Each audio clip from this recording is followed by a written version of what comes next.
I believe one of the biggest challenges for businesses today, in fact for parents, for people working in the community, is that the pace of change going on right now is incredibly fast.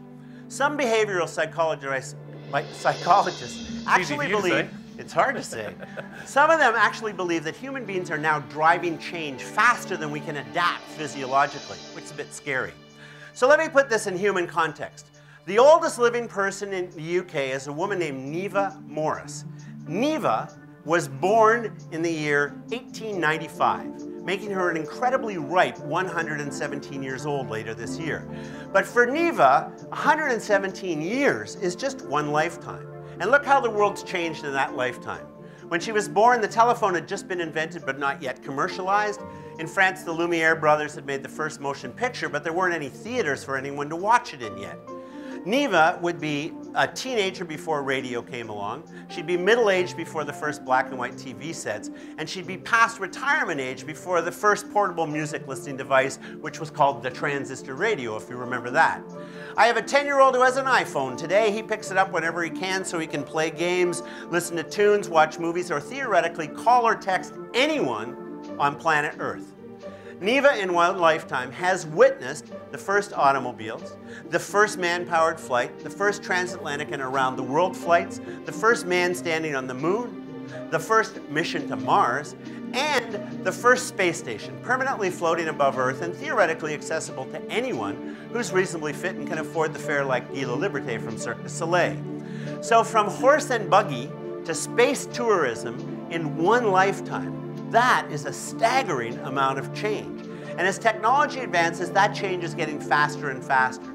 Look what's happened to the world since Neva turned 100, the year 1995. So back in 1995, the internet was just beginning to be commercialized. It's estimated there were maybe 10,000 websites back then. Today there's well over 1 billion. You could never count them. The internet has brought together what's now approximating half of the entire population of planet Earth in real time. Now put that in context. It took radio 38 years to get 50 million, just 50 million listeners. TV, just 13 years to do the same thing. Facebook, just over 1 year to get 50 million people using it.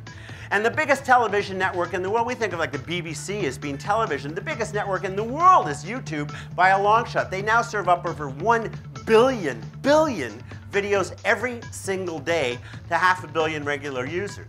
And this thing that some people still call a cell phone, it's not a cell phone, it's a cell text. 10 times as many text messages are sent on mobile devices as phone calls. In fact, any of you who have kids know that only people over 30 would actually think of making a phone call on one of these things. Why would you phone someone when you can text them, dude?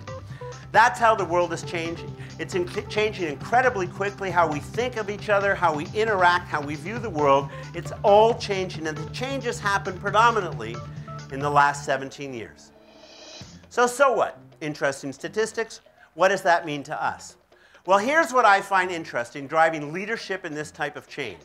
Despite the man-made change that we've just seen in the life of Neva Morris, despite the fact that all you need to do is go out there and look at nature and you'll see that change is part of the fabric of the universe, despite the fact that every cell in every human body changes every 7 years, showing just how much a part of that fabric we all are, despite all that, some people still have a hard time with change. They resist it. And to me, that is the ultimate human folly. That is like trying to catch the wind. Now, I get why people do it. Change can be difficult. Change means stopping things or letting go of things you're comfortable with, making tough choices, getting outside our comfort zones that we've just seen. So often as humans, what do? We wait for the doctor to scare us before we stop doing things we know are bad for us. We wait for the bank to call before we stop spending more than we're earning. We wait for our relationships to fall apart before we remember it's been a long time since we bothered to say, I love you, honey.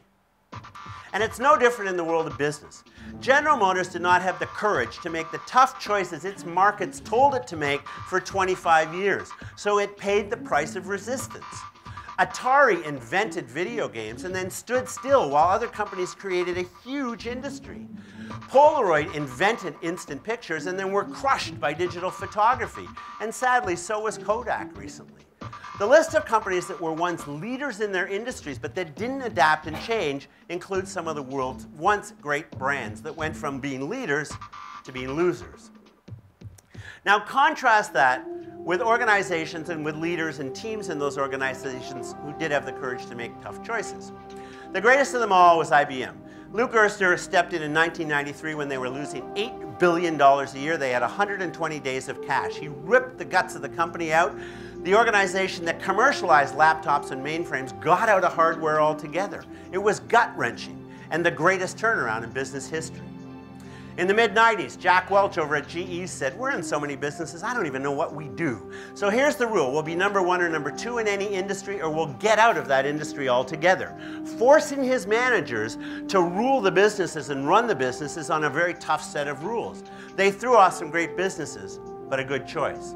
McDonald's was hemorrhaging cash in 2002 as consumers moved to healthier food choices, so they spent billions of dollars redesigning their menu with pushback from many of the store owner-operators who said, "You can't do this, you're going to cannibalize our core burger and fry customers." But it was the right choice, the right business decision. So what can we learn from them? We got the organizations who didn't change and the organizations who did. One thing, ultimately, change for all of us is a choice. You choose to change, or you choose to stand still. And if you choose to stand still, history has shown that there's a very, very large price to pay for that. The one thing that you can learn, if you look back just through the life of Neva Morris, 100 and some odd years, is that all of the people who have made the biggest dents in the universe, as Steve Jobs liked to call them, are all people who were fearless about change. There are people who've got some idea in their head that most often that people said, "You can't do that, it's impossible." They ignored them. They were passionate and committed about their idea, and because of that, they brought other people into the sphere of influence to help bring the idea to life, and in doing that, they became leaders. I think change is part of the fabric of the universe, and ultimately life for all of us is about adapting. Aldous Huxley said, "It's not what happens to you, it's what you do about what happens to you." The choices we make based on the things that happen to us all are ultimately what define us, both as human beings and even more powerfully, all of us as leaders.